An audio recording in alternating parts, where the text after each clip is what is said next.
Olá pessoal, estamos de volta para mais um episódio do Papeando com Pamplona. E hoje, num momento muito especial, estamos gravando diretamente da Expo Direito, o maior congresso de direito do Brasil. São mais de 7.500 pessoas e numa plateia lotada eu estou tendo a oportunidade de aqui mesmo, no meio de um monte de gente, fazer gravação de episódios do nosso programa. E hoje eu vou ter a enorme satisfação de entrevistar uma pessoa que eu conheci há relativamente pouco tempo, mas que se tornou um querido amigo, quase um irmão. Minhas senhoras e meus senhores, com vocês, Juarez Júnior, professor, doutor em políticas públicas pela Universidade Estadual do Ceará, fundador do curso JUSPAD, ele que é um dos grandes especialistas do Brasil sobre processo administrativo disciplinar. E a gente vai falar justamente sobre isso, o controle disciplinar da administração pública. Mas em primeiro lugar, querido Juju, querido Juarez, seja bem-vindo ao Papeando com Pamplona. Meu amigo Rodolfo Pamplona, você não imagina a alegria que é estar aqui com você. Eu sempre tive muita vontade de assistir. Eu assisto os episódios do Papeando com Pamplona e eu pensei, será que um dia eu vou sentar naquela cadeira para conversar com meu amigo? Com a canequinha. Com a canequinha. E hoje a canequinha é do Cruners, viu, gente? Olha só. Do Cruners, ó. É, Você conheceu rapaz. o Cruners, né? É o Cruners e você tá lá. E aí, a gente está aqui no meu Ceará, Isso. né, na Expo Direito, essa feira maravilhosa, assim, uma coisa sem precedentes. E eu estou aqui para conversar com você numa E alegria vamos imensa. bater um papo, vamos papear. Vamos papear. Gente, vamos papear sobre controle disciplinar da administração pública. Isso é massa. Passa uma pessoa na frente, a pessoa não percebe, mas isso não tem, faz parte. Quem sabe faz ao vivo. E é porque é para mostrar que aqui está lotado mesmo. Mas vamos começar. Meu amado Juarez, explique para a gente, o pessoal que está assistindo, o que é que significa, o que é que se entende por um controle disciplinar da administração pública, que é o nosso tema. Pamplona, o controle disciplinar da administração pública é uma ferramenta que existe, necessária, né? Porque a gente sabe que a atividade pública é uma atividade que tutela interesses coletivos, então tem um alcance imenso. Nenhuma atividade pública é individualizada, ela sempre tem um alcance além da individualidade. Então, para que a gente tenha o cumprimento até da função social do tributo, da atividade administrativa, é preciso que a gente tenha mecanismos de controle. Então, essa administração pública, essas pessoas, esses servidores públicos que atuam dentro desse ambiente, eles precisam realmente ter mecanismos que façam com que a regularidade funcional prevaleça. Então, desde que o indivíduo entra no serviço público, quando ele começa a exercer as suas atividades, as variadas situações vão acontecendo, e essas variadas situações que vão acontecendo, algumas comprometem essa regularidade do serviço público. Então, a administração dispõe desse poder disciplinar, né? O exercício desse poder disciplinar, que é decorrente do poder hierárquico, né? A administração, quando se organizou no Estado moderno, ela se organizou administrativamente, mas ela precisava de um instrumento que desse efetividade ao poder hierárquico, de estratificação de mando, quem manda, o que manda, em quem manda, né? E a qualidade dessas ordens. Mas para que isso acontecesse, era preciso ter esse instrumento. Então, foi aí que surgiu o poder disciplinar, que nada mais é do que um mecanismo para dar efetividade ao poder hierárquico. E é essa a finalidade propriamente do controle. Regularidade funcional, é só isso que Exatamente. ela Perfeito. objetiva. E eu queria entender aqui para o pessoal que está querendo aprender, quem sabe, fazer um curso lá no JUSPAD, porque é uma referência realmente em processo administrativo disciplinar. Quais são os instrumentos para o exercício desse controle disciplinar da administração pública? Bom, existem dois mecanismos básicos, né? É o mecanismo da prevenção, porque a gente precisa prevenir para evitar o remédio. Existe o mecanismo da repressão. O mecanismo da prevenção nem está centrado nos órgãos de corregedorias, que são os mecanismos, né, os locais de atuação desse controle. Eles estão mais centrados na parte de gestão, a gestão que trabalha mais o efeito preventivo, que evita desaguar nessa seara dos processos regulares. Mas vamos imaginar que essa prevenção não foi suficiente, ou foi tímida, ou não aconteceu, por exemplo. Então, aí existe o outro mecanismo desse controle, que são os mecanismos clássicos da sindicância, do processo administrativo disciplinar, que são os instrumentos clássicos em que se processam os fatos de aparente interesse disciplinar para, eventualmente, suportar a edição de um ato administrativo disciplinar que será produzido pela autoridade, que tem gestão sobre aqueles servidores, né? Certo. Mas quem é que pode instaurar um processo administrativo disciplinar? Quem instaura o processo disciplinar é a autoridade que tem gestão, tem hierarquia comum sobre todo o órgão. Então, normalmente, existem os estatutos dos servidores, eles já especificam quem são as autoridades que têm o poder de instauração dos processos. Agora, isso varia muito porque existe uma autonomia legiferante dos entes federativos para legislar sobre essa matéria. Então, nós temos os municípios, temos os estados e temos a União, cada um com as suas legislações. Então, essas autoridades até variam e tem também o efeito da delegação. Às vezes, a autoridade originária delega essa autoridade para outros níveis hierárquicos para instaurar esse processo. Então, essas autoridades é que fazem, via de regra, essa instauração. As autoridades que têm gestão sobre o órgão, né, que são detentoras de cargos de alta gestão, é que dentro do que é especificado nos estatutos, e aí, como eu estou te dizendo, varia bastante, né, de estatuto para estatuto, quem são as autoridades que têm poder disciplinar, de instaurar e também de julgar os processos quando os processos retornam para eles depois de todo o trabalho processual concluído. Certo, mas assim, para remate, quais são as principais penalidades previstas na legislação brasileira para os servidores públicos? Bom, da mesma forma que há essa variação com relação às autoridades que têm o poder disciplinar, existe também alguma variação das penalidades, dependendo de como foi construído esse estatuto. Se a gente considerar a legislação federal como um parâmetro, né, porque nós estamos falando para o Brasil inteiro, né, então a legislação federal, a 8.112, que é a principal legislação que cuida desse tema no âmbito do Serviço Público Federal, nós temos lá a sanção de advertência, nós temos lá a sanção de suspensão, e aí tem a variante de tempo dessa suspensão, nós temos a cassação de aposentadoria e nós temos a demissão do servidor. Então, essas são as categorias punitivas que, eventualmente, ao final de um processo, né, sendo tudo aferido de acordo com o devido processo legal, é possível que a comissão processante, que trabalha esse processo, opine para a autoridade que determinou a instauração desse procedimento administrativo a aplicação dessas sanções. Mas isso varia muito. Por exemplo, tem estatuto de servidores, por exemplo, em estatutos que tem, por exemplo, a destituição de cargo em comissão, e tem outros que não têm. E como existe uma taxatividade para a aplicação de sanções restritivas de direitos, ou então impositoras desse tipo de situação para o servidor, isso não pode ser decidido na hora. Tem que ter uma legislação prévia que indique quais são as sanções aplicáveis para o caso, né? Vou dar um exemplo aqui do estado do Ceará, rapidinho para você.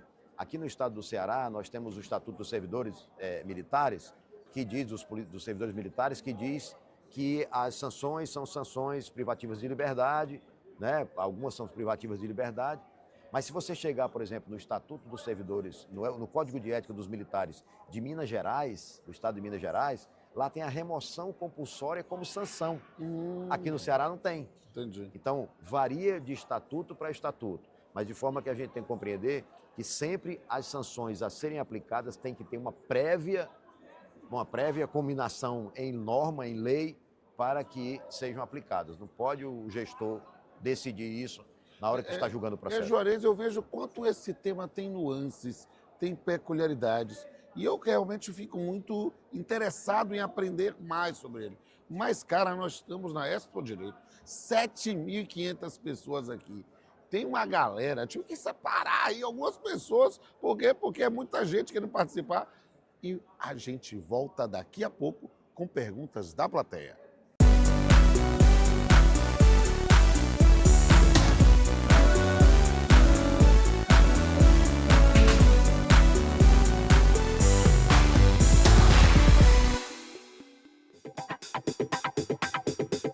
Olá, eu me chamo Camille Barbosa, eu sou de Redenção, Pará.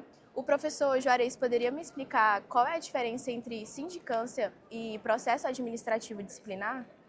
Excelente essa pergunta. A sindicância tem uma diferença com relação ao processo administrativo disciplinar, sob o ponto de vista do seu alcance.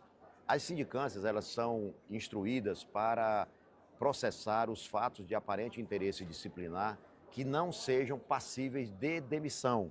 Então, quando você pratica uma conduta, quando o servidor pratica uma determinada conduta e essa conduta precisa ser processada, mas a densidade material dela já se percebe que ela não levaria o servidor à aplicação de uma sanção eventualmente demissionária, então se processa em sede de sindicância. Mas se eventualmente essa conduta praticada pelo servidor é uma conduta grave que poderá resultar na sua demissão, é instaurado um processo administrativo disciplinar, que é um processo um pouco mais complexo, com comissão processante, então tem toda a instrução processual é mais complexa, até porque a eventual sanção aplicável também é uma sanção muito mais gravosa. Perfeito.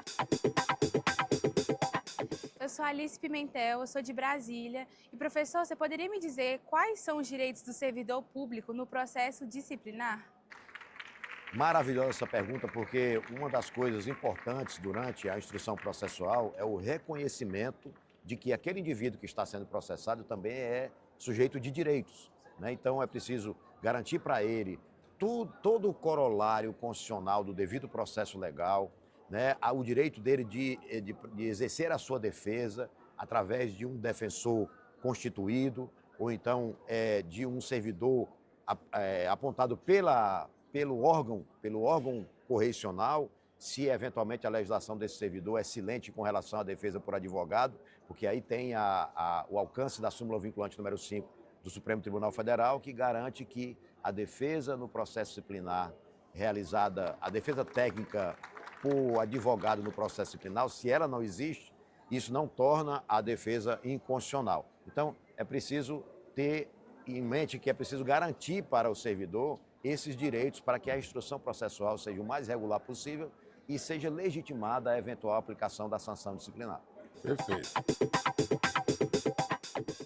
Professor, meu nome é Ana, eu sou de Paraíso Tocantins e eu gostaria de saber qual é a importância do contraditório e da ampla defesa no processo administrativo disciplinar. Essa pergunta é uma pergunta muito interessante, porque esse devido processo legal, esse contraditório e essa ampla defesa no processo disciplinar, ela precisa ser garantida, inclusive, desde a fase mais embrionária do processo, ainda na fase de investigação, porque o processo disciplinar é um processo que ele causa um desassossego, um desconforto muito grande no servidor.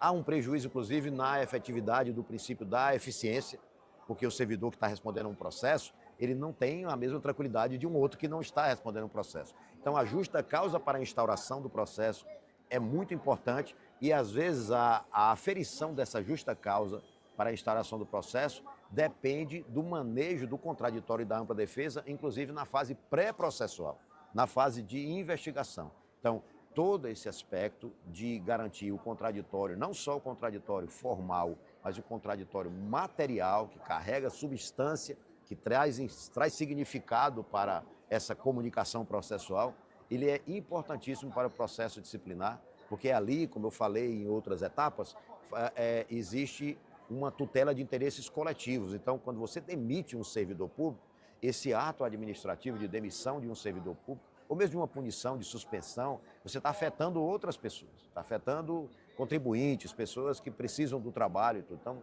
tem que se pensar de forma coletiva e com muito cuidado no que diz respeito à legitimidade da futura aplicação de uma sanção disciplinar. E o melhor lugar para se fazer isso é garantindo o devido processo legal com contraditório material, com ampla defesa, com significado e com respeito ao servidor que está sendo processado, inclusive. Perfeito. Olá, professor. Me chamo Ana Lúcia, sou de Palmas, Tocantins. Eu queria saber quais são as consequências de não apurar as infrações disciplinares. Esse tema é um tema bem sensível, porque o servidor público, na maioria dos estatutos, tem lá a previsão de que há um exercício, existe um poder de exercício compulsório do servidor, dos gestores da administração pública, para que, tomando conhecimento, ou chegando ao seu conhecimento, fatos praticados por servidores de aparente interesse disciplinar, ele tem a obrigação legal de se manifestar, de produzir uma investigação, iniciar uma investigação. Agora a gente precisa compreender que o objetivo do direito disciplinar, o objetivo do poder disciplinar é promover a regularidade funcional. Então, não necessariamente essa regularidade funcional ela surge a partir da implementação dos modelos clássicos de controle disciplinar. Então, o chamado do indivíduo, por isso que ainda já existe mecanismo de termo de ajustamento de conduta, de solução consensual, porque está se buscando mais ainda dentro do serviço público alcançar o objetivo principal, que é a regularidade funcional. E muitas vezes esses processos onerosos, desassossegadores, eles acabam trazendo muito mais prejuízo do que benefícios para a administração. Mas o que não pode o administrador, o que não pode o gestor, é se manter silente diante de um fato de aparente interesse disciplinar que chega ao conhecimento dele. Ele tem que adotar alguma medida que objetive a retomada da regularidade funcional. Porque em alguns estatutos existe a possibilidade, inclusive, de sancionar os gestores que, eventualmente, silenciem diante do conhecimento de fatos que maculam a regularidade funcional administrativa. Me chamo Vitor Gabriel, sou de Paraíso do Tocantins. E, professor, eu gostaria de saber se o controle disciplinar pode ser revisto pelo Poder Judiciário e em quais hipóteses? Perfeitamente. O controle disciplinar, ele é uma atuação administrativa que está sujeito ao controle judicial. Esse controle judicial, ele é feito pelas varas de fazenda pública, no Serviço Público Federal, no Serviço Público Estadual, né, no Serviço Público Civil, ele é feito pela vara de fazenda pública. Então, o que é que acontece? Existe a sindicabilidade do fato de aparente interesse disciplinar. Essa sindicabilidade é feita através desses mecanismos clássicos da sindicância, do PAD. Agora, uma vez editado um ato administrativo punitivo contra o servidor, existe também a possibilidade da sindicabilidade do ato disciplinar. E a sindicabilidade do ato disciplinar pode se dar de forma interna, através dos mecanismos de recursos, como pode ser através das ações judiciais. Então, o judiciário, embora não possa adentrar no mérito das decisões administrativas, mas ele verifica a regularidade, a legalidade da produção daquele ato, né, e até princípios de proporcionalidade e razoabilidade com relação à edição desses atos, e ele pode perfeitamente atuar em cima dessas decisões administrativas, até para desconstruí-las, se for o caso, né, para garantir a legalidade ou a constitucionalidade da imposição desses atos administrativos. Então, pode sim, o judiciário tem a possibilidade, não só nas decisões finais, mas até durante a instrução processual pode ocorrer um vício de natureza constitucional ou de legalidade dentro da instrução processual que pode ser atacado pela ação judicial. Então, é uma necessidade que existe desse controle também externo, seria um controle externo do ato administrativo disciplinar. Esse tema é fascinante, Juarez. E é um tema de uma grande relevância pragmática para a administração pública em geral, para que tenhamos realmente uma postura digna de cada um que serve, porque quem não vive para servir não serve para viver. E eu estou muito feliz, meu amigo, de aqui na Expo Direito te receber no Papeando com Pamplona. Já te recebi na minha casa, já fui recebido em sua casa e agora, neste momento mágico, fazer essa gravação. Me permita encerrar essa parte do programa com o nosso indefectível brinde com a caneca do Papeando e do Cronos em Concert. Tá. Valeu, Pamplona. E meus amigos e minhas amigas, vocês que gostaram dessa entrevista, curtam, comentem, compartilhem, vejam os bastidores do programa lá no Instagram, no perfil Papeando com Pamplona, vejam no canal do YouTube Papeando com Pamplona também todos os episódios anteriores e aguarde um minutinho, porque você vai ver, dentro desse desafio de falar de direito com profundidade e leveza, também um poema sobre o controle disciplinar da administração pública. Até a próxima. O controle disciplinar da administração pública. No coração do Estado, firme e sereno, vive o dever de agir com justeza e pleno. Na máquina pública, imensa e complexa, ergue-se a norma que tudo conecta. Com rédeas de ética e senso de justiça, o controle vigia, jamais se omissa. É nele que repousa a confiança do povo para que o servidor seja honesto de novo. Se alguém desvia da linha traçada, com atos que ferem a lei proclamada, surge o processo sereno e correto, buscando a verdade, com pulso e afeto. Comissões julgam, o direito é zelado, defesa garantida, o erro pesado.